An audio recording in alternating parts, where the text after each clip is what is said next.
Are we alive already? Yeah, we are. Wait, I'm sorry. are those all people coming? Yeah, what's up, ladies? Thanks for Hi. joining us. Wait, do you know that I've never gone live on Substack before? Oh, well, you're doing it, and you're wearing the exact right color, and we did not plan this, and Mhm.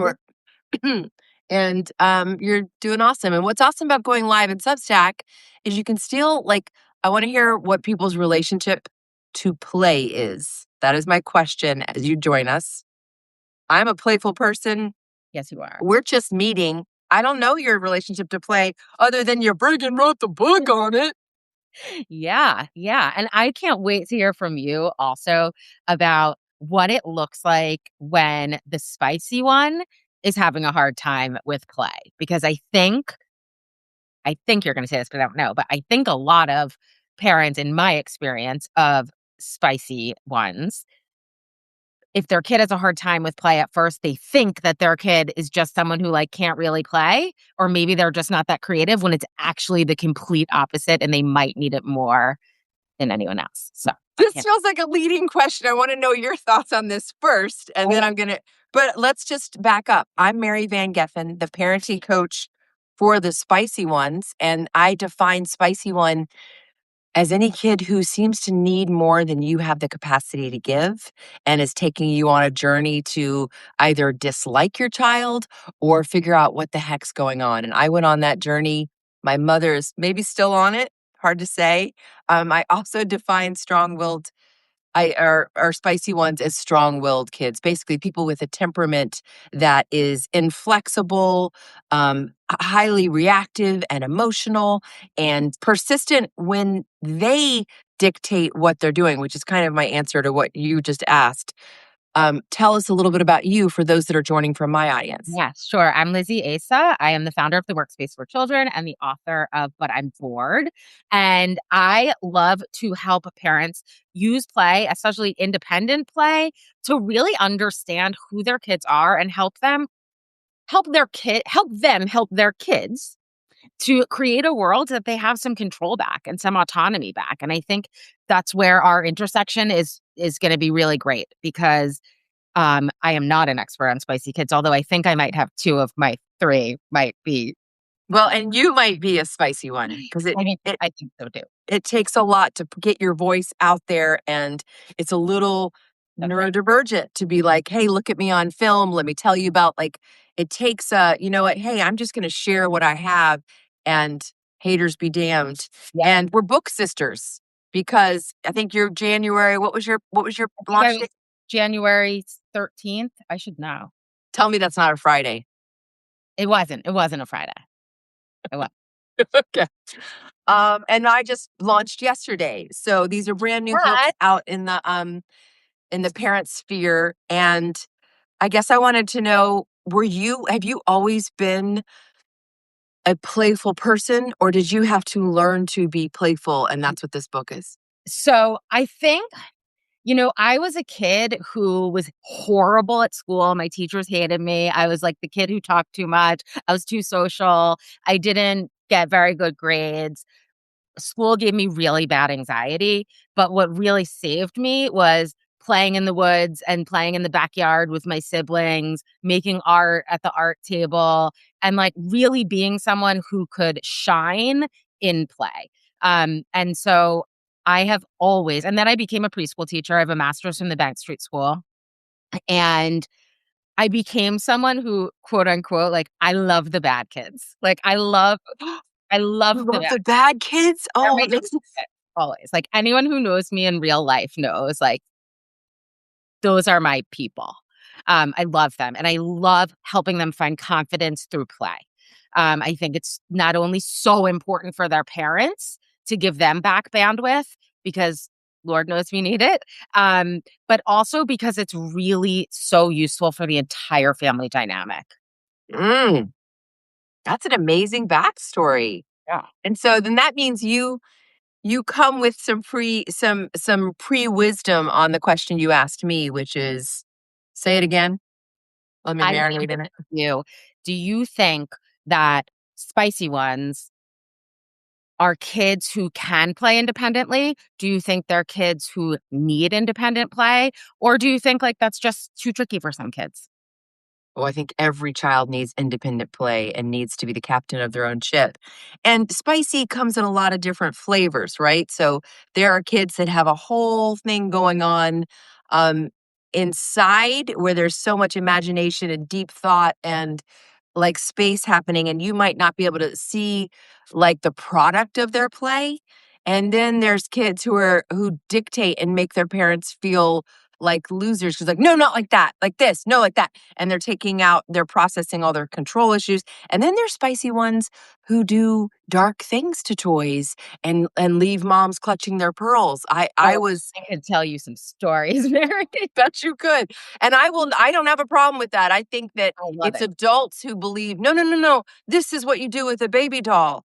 And I will never forget being in fourth grade at my friend's house, and she got one of those baby dolls that you give it milk and then it pees itself. And it was so exciting. And she'd only had it, you had that, what it was like Windy Wheeze or something. I don't know what it was called. And as soon as I came over and saw that she got that, I was like, let's get a scalpel and open it up and figure out how. And we went in and we were so excited. And the father came in and he was so filled with fear and rage. And like, I will never forget him going, go get in the car, Mary, I'm taking you home. And it was like, whoa, we did something really bad. It almost felt like he thought we were doing something sexual like he brought his adult thoughts about how a toy should be respected and likely the financial investment they've made in that toy, and brought this heaviness to it. And that's always sort of stuck with me.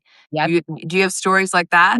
I even remember in my preschool teacher days, and I worked in the most emotionally responsive, amazing preschool. So thankfully, I had staff and directors who helped me understand this. But I remember this little girl whose mom had a newborn baby, and she would come to school and she would go right to the baby doll corner and she would really beat those babies.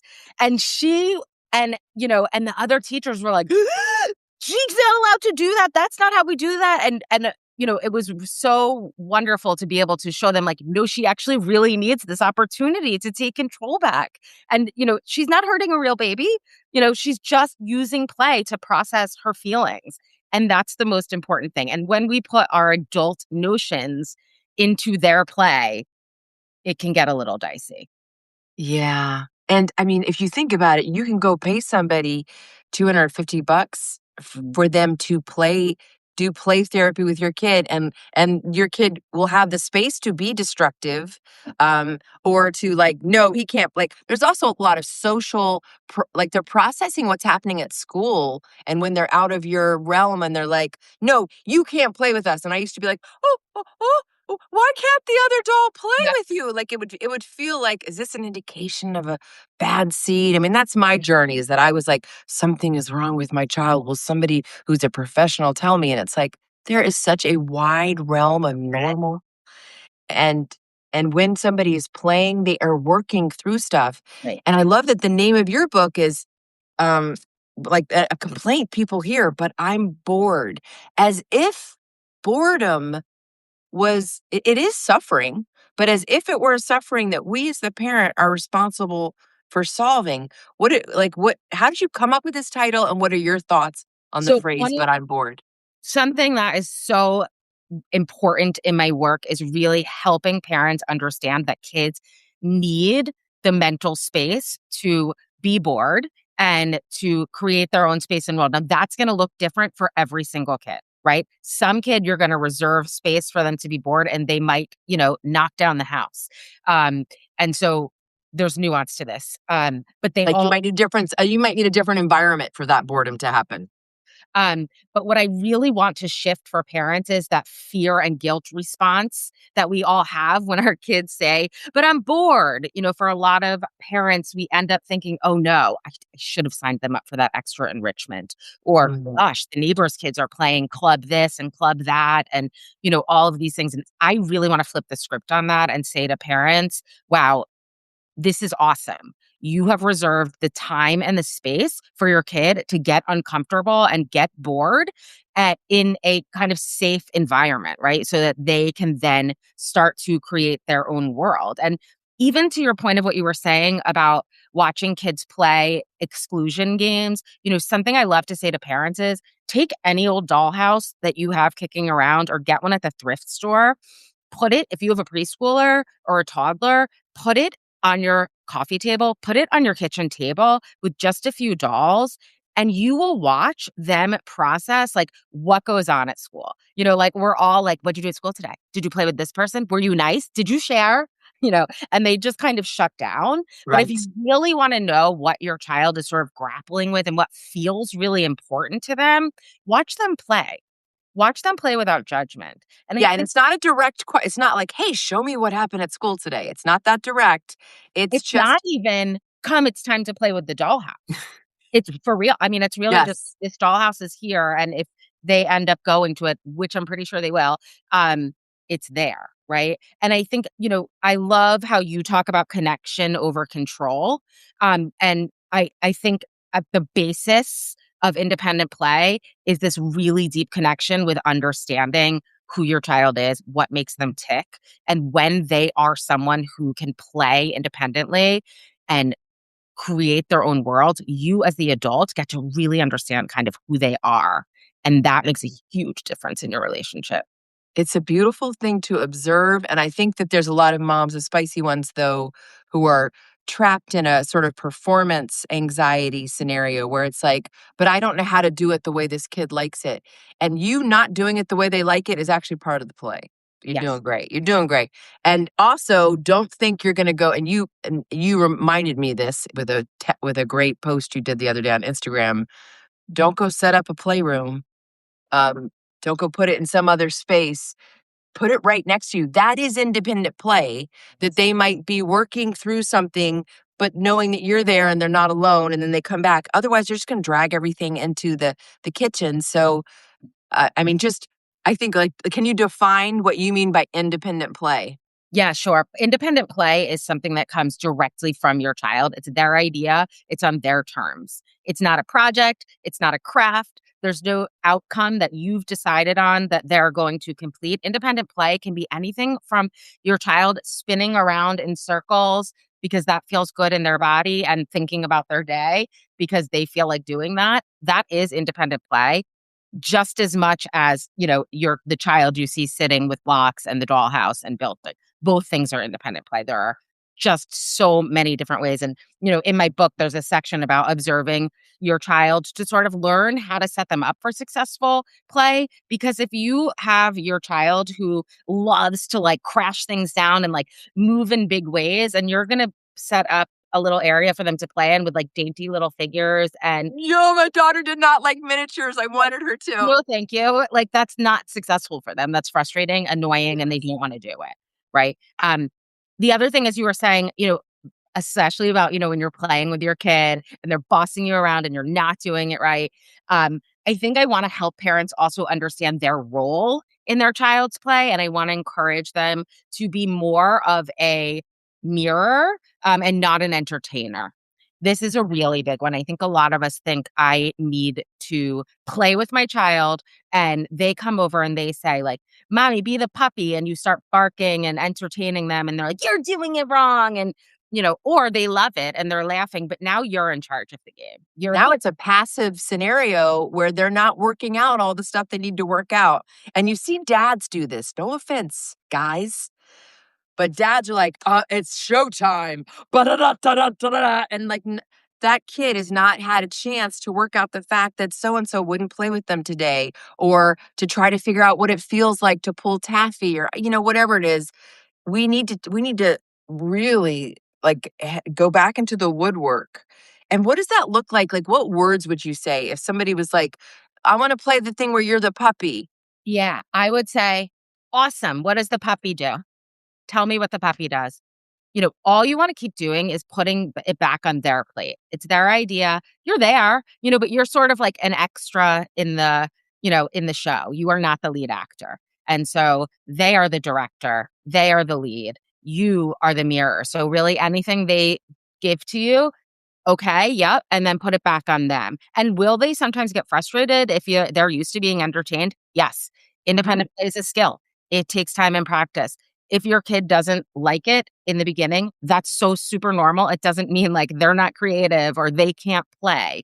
It just means that like it's hard. They're not used to it. This is new. It's a new skill. And what's the benefit of boredom and of that, oh, I don't know what we're gonna do, that it's a yucky feeling and it's important. And maybe you need to find your catchphrase. Like Yeah. I had one parent who would say, "Oh dear, that does sound boring." And they're like, Yeah. "Yeah, it is boring." And they're like, that's boring. And when you start to be like somebody who doesn't fix it, that was one person. The other person would be like, "Oh, I can't wait to see what you'll come up with." That's a little bit of gaslighting, but I love it. Somebody else was like, "Well, if you're bored, I always have the chore jar and you could pull something out of it." What do you recommend doing when someone says, "I'm bored?" I mean, I have definitely done all of those things. I still continue to do all of those things sometimes. um, but my biggest one is to say to kids, like, you're bored. Yeah, that kind of makes sense. Like, you're used to people telling you what to do all the time. Like, you go to school and your teacher's in charge of when you do this and when you go to the bathroom and when you eat lunch and how you use your pencil. So it kind of makes sense that now no one's telling you what to do. And so you don't know what to do. Like, that makes sense. And it kind of just takes away the like anyone has to fix anything. It's just normalizing it and it's authentic and it's true. Um, and then the other thing I would do next is really think about who is your child. Is your child someone that needs some support with this? Do they not have a lot of time and practice being bored? Because if they don't, then you do need to support them. You don't need to fix it, but you can do things like saying, "Hey, I remember the other day you were so mad because you were playing with your cars and I made you clean up so that we could go to soccer." I wonder if you want to go grab those cars and bring them in here and work with your cars while I'm finishing up work, right? Because then you're Yeah. kind of body doubling with them, like you're next to Yes. them. So they have that sort of support from you, but you're not playing for them. You're not setting them up with a project. And also, like, if your kids are little and you start to say, "Do you want to do this? Do you want to do that? Do you want to do this?" And I think this is, you correct me if I'm wrong, but I would think, especially with a spicy one, the answer is going to be no. Right. It feels really important and big and in charge if someone asks you a question like that to say no. So You're so good at mirroring that every time I hold these up, you do. We don't have to do it at the same time, okay? You're doing great. um yeah, so I would just, know where your kid is at and support them how they're gonna scaffold. You're not gonna just say like, "Oh, you're bored? That sucks," Sucks to and be they're gonna you. like go create a masterpiece. They're not. Two of my that I can think of favorite times playing with my daughter, and we all have a thing that we're like, yeah, I'll do that, and another thing that we're like meatloaf, I won't do that, and like everybody's got their thing. Some people will not play dolls. Others are like, don't make me play sports with my kids. A lot in my comments are like, don't make me play imagination games with my kids. Now, there are ways to do that that are not as painful if that's not your gig. I'm like an improv person. I love that kind of stuff, but the reason I wrote this is because I didn't know how to stay calm and kind and firm with somebody who was Mach 10. So I feel like I could explain it. I can't explain how to be playful because it just is me. So I love that.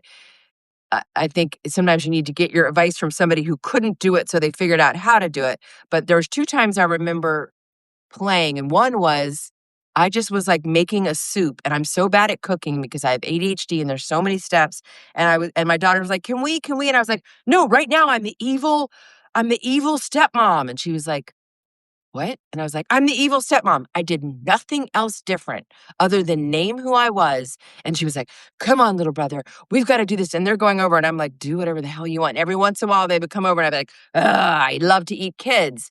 Now that's kind of performance. Like, I know I'm over but that was so successful. Yeah, and I think also that does too, though, is because you're not focusing on their play. You're focusing on the soup you're making, right? And so Yes. you're using playfulness to anchor them, but you're not taking over their game. They I were did. I used play to anchor them. Thank you. Yes. So they were still doing what they were still anchored in that moment. And then they could, connect, attach for a second, get that regulation from you, and then go on to do the next step on their own. Come back and check in, and then use their energy to go do something else. Mm. That works a lot with like restaurant games. And we're talking, I think right now we're talking 3 to 8, maybe, in terms of ages who would be into this. But there was the other time I remember the play going really well was I wanted to sew something and we were on vacation and brought my sewing machine and just leave me alone for a little bit to sew. And I think they were 5 and 3, and there was a short window, and I was like, a window that was at their height, but it was on ground level. And she was like, Mom, can we? And I was like, hey, why don't you take someone's order at the drive-through and I'll be the one who's sewing it for them? And she was like, and so sometimes you do have to give the idea. Now, a lot of times Spicy One is like, no, you're you're the, you're the magician. Okay, Yeah, sure. because that was They get to, right. I don't, Using that kind of decision to get them to make a decision. yes, yes. What's a better? And I then you don't have to embody this character. You're just doing you and be like, "No, I am that." You know what I mean? yeah, And then one last play idea is that and it was a really like sacred moment for me as a mom of a spicy one, and a spicy one generally act like they don't want your input and they don't need it, and they're kind of a leader right out the womb. And we were doing that thing where you write what your daughter dictates or your son dictates. And so I was like, tell me a story, and they just think it's so important that you're typing it. And she was like, and then the witch threw her off the roof, and she looked at me and I was typing it, and she's like, is that good? And I just had this moment of like, oh, she does care what I think. And I don't want to be a person that's trying to give extrinsic praise. I'm sure that's in the book as well, that you don't need to be communicating about how you judge their play to be good or bad. So I was just like, do you love it? And she's like, yeah. I'm like, right. just And that's you being the mirror again, right? We're always yes. just going to mirror back. Um, I love that. And I think you can really use all of those activities build connection. So I mean, even when I And hear you that's the goal, right? her writing down her words, I mean, that's to a child who is between the ages of 2 and 8, that is everything, especially when you're writing down their words exactly as they say them and you're not It kind of would still be awesome if somebody would be like, tell me more. Like, come on, we all totally. want that. Because when else is anyone doing that to kids? They're not. They're sitting in school being like, "Write this sentence. No, not like that. Not like that. Like this. No, not like that. Oh, have your own ideas, except not really." Right. Right? And play gives kids the opportunity to have really their own ideas. So my therapist said something. Full disclosure, I am very neurodivergent. I'm ADHD and autistic. And I was explaining how we were going to have this party, and I wanted my husband not to ask me for a list, but instead to like help me think through, because I'm just not a linear thinker. Like, what would I want? And she said, "Oh yeah, that's a neurodivergent wish for someone to hold a canvas for you." And I was like, what does that mean? And she's like, you ADHD people would love someone to hold a canvas and you paint while I say, what will you put over here? Oh, okay. You added green. Do you think, are you going to, oh no, you're going to keep that. Okay. What else? And it's just the body doubling of sit with me and kind of help me. And it's also probably an extroverted thing to want to work through something. But I think play is a lot like that. Like, Yeah. just hold the space for me so I don't feel unmoored as I think through this imaginative idea. And that's why in the book, one of the biggest themes in this book is something that I like to call play pockets. And that is setting up little opportunities for play around your home where you are making your soup or drying your hair or working on your computer, because it's that sort of anchoring body doubling where you are in the room, they can see you, they feel anchored by you, but they're doing their own thing and they can dip in and out and you can dip in and out, but it's not crossing. Not crossing. What do you mean by that? It's not crossing in the sense of you're still making your soup, your Ah, child's not changing your soup, and they're playing their game. You're not changing their game, but you're yes. using each other, right? Yes. I love that. Little play pockets. I want to hear a little bit more like what that would look like. Like it reminds me of when you bring a new baby home, or when you are really struggling in the dinner hour, having certain things that only come out when you're nursing, or when that are like, ooh, I finally get to use this thing. Um, and so I like this idea of having stuff in certain areas.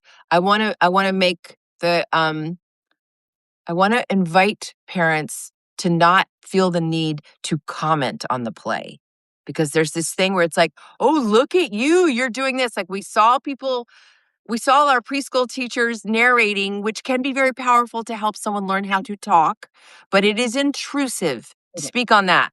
It is. And I think so many parents wanna optimize every moment with their kid, and accidentally, they're getting really in the way of their development.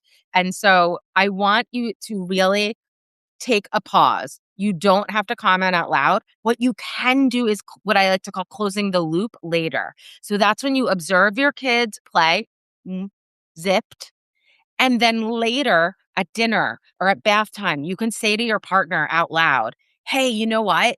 Sam was working on this building today. I totally thought it was going to fall. I wanted to jump in and say, 'Don't do that.' But I stopped myself and gosh, you really figured it out." And that gives Sam the opportunity to say, "Yeah."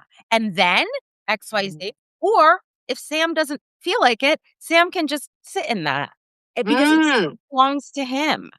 That is in here too, because all great wisdom about parenting is going to get repeated in 18,000 books. I call it the overheard brag that sometimes the spicy one doesn't want direct feedback and they're like, I don't know if I believe you or what they're so resistant to shame that they see it sometimes where it isn't and they catch you when there is shame and you're being more punitive than maybe you want to be. And so saying like, "Honey, can I tell you about your son? Do you know what he did today?" And they're listening like, "Oh, here we go. Another bad thing I've done because I'm always getting in trouble." And you're like, "They held the door for me when I was bringing in groceries. I felt like a queen. Your son is such a gentleman." And then you just let it go there and they think they overheard and now they have this feeling like, wow, they talk nice about me when I'm not around. Like, I can't say enough about the overheard brag. It's so, so powerful. And even now with my almost 13-year-old who does not love direct praise, yesterday I had to ask her about something and I said, I could be wrong, but something that I noticed about you is that you're someone who can really authentically help other people, without putting them down or without making them feel stupid. Like, would you say that that's like a good observation of you?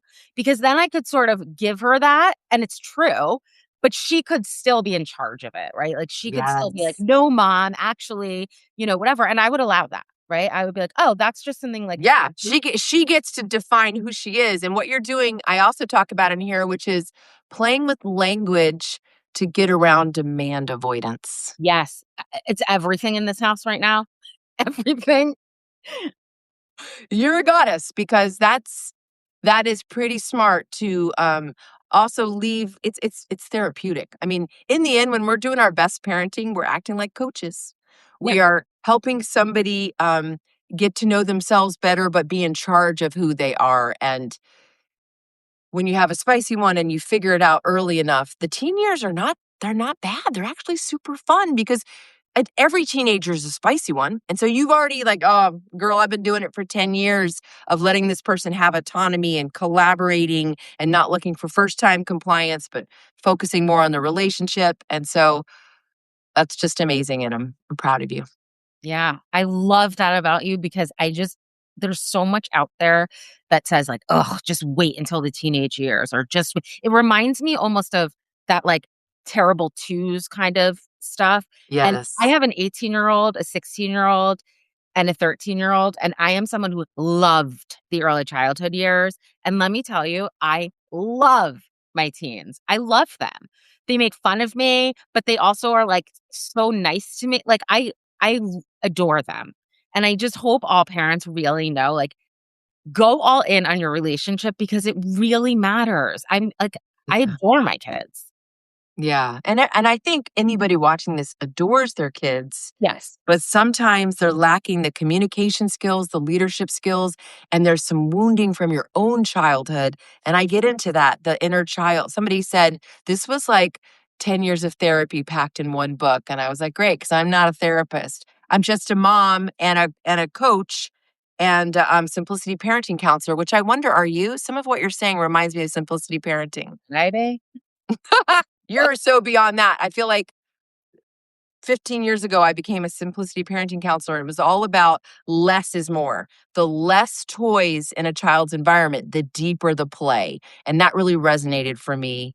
Um, and then there was even this thing about like having a toy library where if you can remove the things so they can't see the toy library. And then when you notice people losing energy, then you swap something out. And what are your thoughts on that?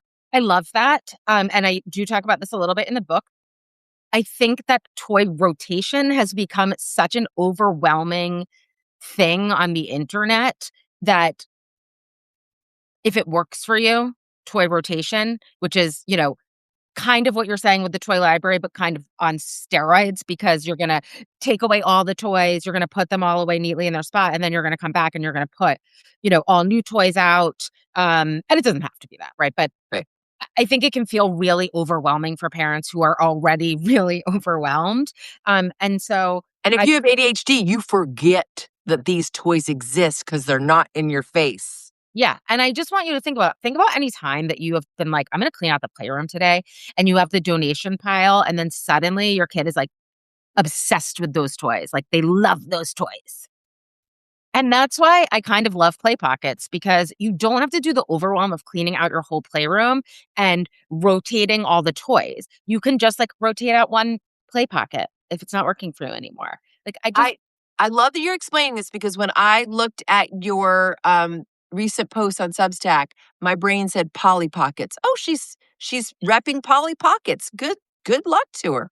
So I'm glad I now understand the genius of play pockets. Yeah. And also you don't even if you don't even wanna go that far, like, if you're so overwhelmed that you don't even feel like doing that, go in your kid's playroom and take a toy that they're already really good at and that they really like, and just take it out of their playroom and put it on your coffee table or put it on your kitchen Mm, table. Like, a step as simple as that is just bring the toy to where you are. yes. That's all you have to do. And they might play with it, and they might not, but you don't care because you only spent 5 seconds. Yes. And that's similar to strewing, right? Where you Exactly. create this opportunity. And then the most fun thing to do is when they're sleeping is to take all their babies and line them up like as if they're walking somewhere or in a circle, in the kitchen. And it's like, what? Yes. That Toy Story vibe that did they come alive in the night? I miss those times. But I still strew with teenagers. The last time my teens were here, I brought out this whiteboard and a bunch of markers and I just set it there and said, "You guys are welcome to use it if you want." And boom, they created this whole masterpiece. Then I did it another time with just the side of cardboard from a box with a bunch of Sharpies. And it just gave them because they're so trained to be on their phones that they kind of need something else to do while being together that makes them not feel like it's so intense or cringe to be in each other's faces. We keep toys on our coffee tables, on all of them, little magnetic blocks, little fidgets. And when I tell you, over the break, I had a house full of 7 very large 18-year-old boy men sitting there playing with squigs, like playing with those rubber squigs. Did your heart burst from having all those boys in your house? Um, yes, but anyone who comes over, I keep them in these clear canisters, so they almost look like candy. So, like, you just open them up and you stick your hands in, and there's just these little toys there, and there's no big ask. It's time Right. to play. Put your phone down, it's time to play. No, Mm. they're just there, and and when I tell you every adult, small child, teen, flops down on our couch, their hands go in the canister, and they are playing. Love It that. I also love to, if we're having a bunch of people over for dinner, wrap the table in butcher paper and give everybody a marker. Um, that's so fun. This has been great. Can we start a podcast together? Totally. Let's do it. Okay, so out yesterday is Parenting a Spicy One, a compassionate guide for raising a deep feeling and wonderfully strong willed kid. And also, But I'm but I'm, bored. The complete guide. Discover the power of independent play to raise I don't even know my own title. I don't know mine either. Confident, resilient kids. Yeah, two great helps that are not judgmental. They're not going to make you feel like you're doing things wrong. just think of us as like two older sisters who want to help you create the connection and the memories now so that this kid is dying to come see you at 30 for Thanksgiving. That's right. That's right. Because that is the ultimate goal. And the thing is, and Mary, I know this from your book also, neither of us are trying to reinvent your parenting. We both want you to be who you are authentically in your Yes. relationship with your kid. These are just tools to make it feel better and have more understanding and more connection. Yeah. And some of that is internal work. I Um, maybe most. yeah, right. And nobody wants to hear that. They're like, no, give me the 3 step plans to make my spicy one listen. Okay, but first, can I ask you, anyway. Yeah. But So, as so you work through these, though that work is happening almost like we don't want to be told to do the work. And I don't like people to tell me what to do.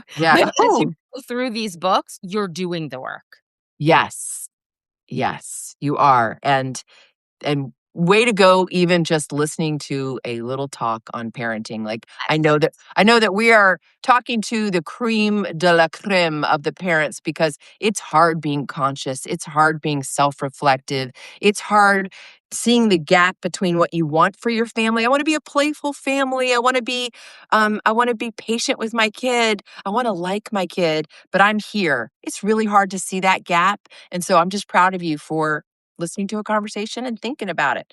So, good to be with you. I hope that we do this again Me and too. have a wonderful day. And are you in New Jersey? We used to be in Jersey. We're in Boston now.